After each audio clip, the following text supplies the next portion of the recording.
Hey YouTube, Joyboy here. So, chapter 895 of One Piece is out. If you haven't checked out that chapter yet, I suggest that you do so because I will be spoiling you. Now that you have, let's begin. Guys, this is quite possibly the best combat sequence, the best combat chapter in all of One Piece.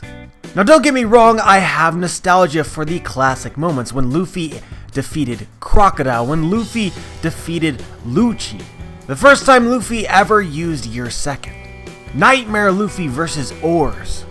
Sending Arlong crashing through Arlong Park. Now I gotta be honest, sometimes it can be very difficult to compare these fights when you're talking about the circumstances that surrounded them or the feels associated with them. But if I had to give this fight a particular label, what really separates it from every other thing in the story is wow factor. This fight was just amazing. You read this, and as you are reading it, your jaw slowly started dropping. Oda did such a fantastic job visualizing, letting us understand what next tier fighting really looks like. This might end up rubbing some people the wrong way, but it is my opinion. But this fight, this chapter alone, outclassed anything that we got in Dressrosa. Right, we got Gear 4th Bound Man in Dressrosa, and yes, Luffy was strong, but it really was missing the element of a challenge, while in Gear 4th, Luffy was just running circles around Doflamingo. I just call it like I see it. Luffy outside of Gear 4th, okay, Doflamingo could beat him. Luffy in Gear 4th, Doflamingo doesn't stand a chance. The fight versus Cracker didn't really fulfill my need for a fight like this. Right, that fight was essentially 12 hours of Luffy running around and eating until Cracker decided to attack Luffy head on and OTK himself. This is the first time that we're really seeing Gear 4th go all out versus an opponent who is its equal. I truly believe that this is an element of the story that has been lacking in the New World.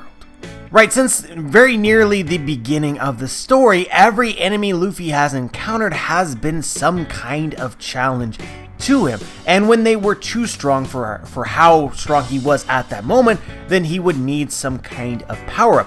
But in the first half of the New World, essentially Luffy is straight up stronger than everyone else and purposefully not using all of the abilities that he has. And I think that takes away from the fights itself. We learned in Dressrosa that Luffy had Gear 4th all along, and he just never chose to use it on Hody Jones, probably because Hody Jones, he straight up thought Hody Jones was too weak for him to even attempt to use Gear 4th, I would assume. And I think in retrospect, you look at that and it takes away from how you perceive the fight itself. Same thing goes for Punk Hazard.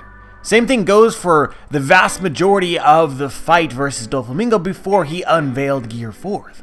But this fight wasn't like that. This is like a callback to all of the great fights in One Piece history. And you know, even more than this, I'm falling in love with the character of Katakuri himself. I think I'm going gay for Katakuri. The mutual respect that they have, the love for battle and combat that I really get the impression of at this moment makes the fight feel so good. Diced mochi, guys. Diced mochi. Give me more of that. I want it. I don't think I've ever seen a villain with a technique that I love just as much as Luffy's. The way that Oda drew it, you really got the sensation of just an immense amount of damage being created. There was a hole created in the earth, and yet Luffy still got up. And the way Oda depicted Katakuri afterwards was so intimidating. I don't know if anybody out there has read Kenichi, History's Strongest Disciple, but I think Oda might have, this is probably a common thing in art, but this is what I'm most familiar with. But when the fighter's eyes go all beady and small like they're glowing flashlights, it's just so powerful. You also see this a little bit in Black Clover as well. You don't get this enough in One Piece. It just, the way that looks, it feels powerful. And it was really refreshing to see Oda use this in the fight. But I could sit around and praise it all day. The point is that I really enjoyed it, from the way that it looked, the way that it was executed, the ingenuity with the powers being used, just a fan of every element of it. I've said this before and I'll say it again, I'm not the biggest fan of combat in really anything. That's not usually what I am most looking forward to, but legit in this chapter, Oda blew me away. I honest to God was not expecting it to be this good. But anyway guys, let's talk a little bit about theories. And so obviously in this chapter we got to see what Snake Man actually looked like.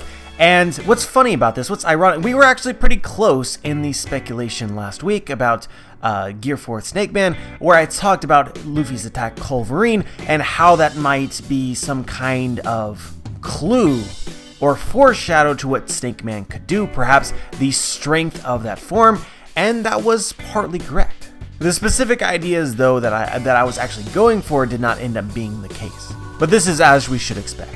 Honestly, really, Gear 4th Snake Man, aside from the Culverine-like attacks, was most similar to what people were speculating it to be for the longest time.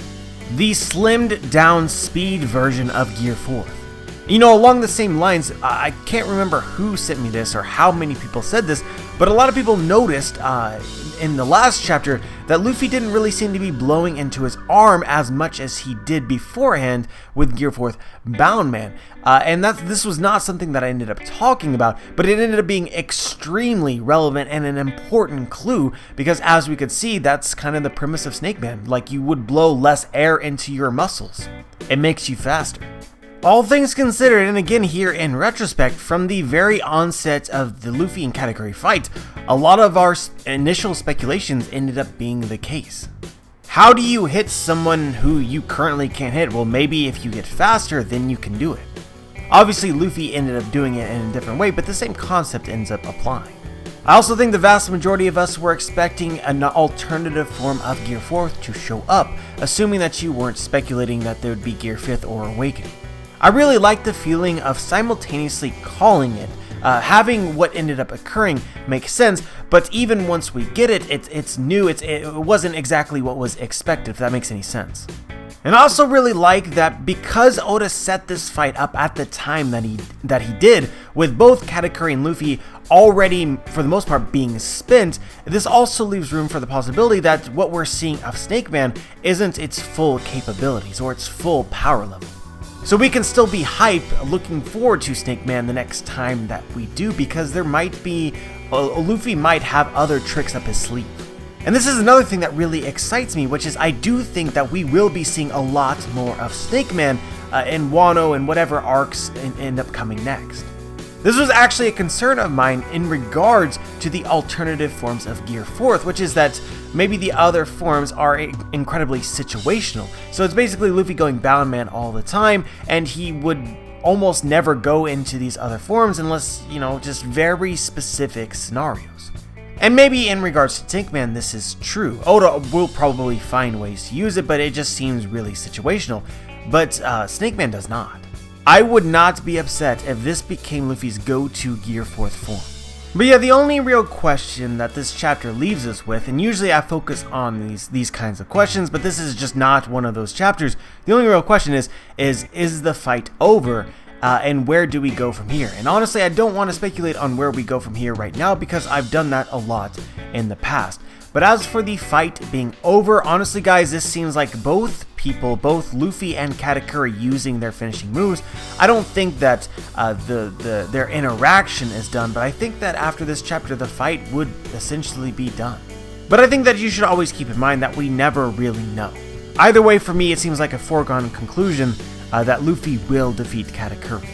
But what will he do after the fight? How much more does Luffy have to give? It seems like he's giving it his all. This is like in Eni's lobby after he defeated Lucci, right? He couldn't even get up. How is he supposed to leave the mirror world? Honestly, guys, I'm really looking forward to how Oda handles that. But before we end this video, I want to let you guys know that the thumbnail for this week's chapter, chapter 895, you can look at it, is available on t-shirts via Teespring. The link for that will be in the description. REVUJO, the amazing artist who makes all of my thumbnails as well as created my channel art all the way back in the day when I had 1,000 subscribers. He's just awesome. He continually supports the channel, and I would just love to give back to him in any way that I possibly can. So if you really like that design, please check the link out. It would really mean the world to me. But as always, guys, I am very curious what you thought about this chapter. Perhaps if you noticed anything from this chapter that I might have missed, just share your thoughts. Like the video if you like the video, dislike the video if you dislike the video. Make sure to subscribe if you want to be notified for my future content. And as always guys, have a wonderful day.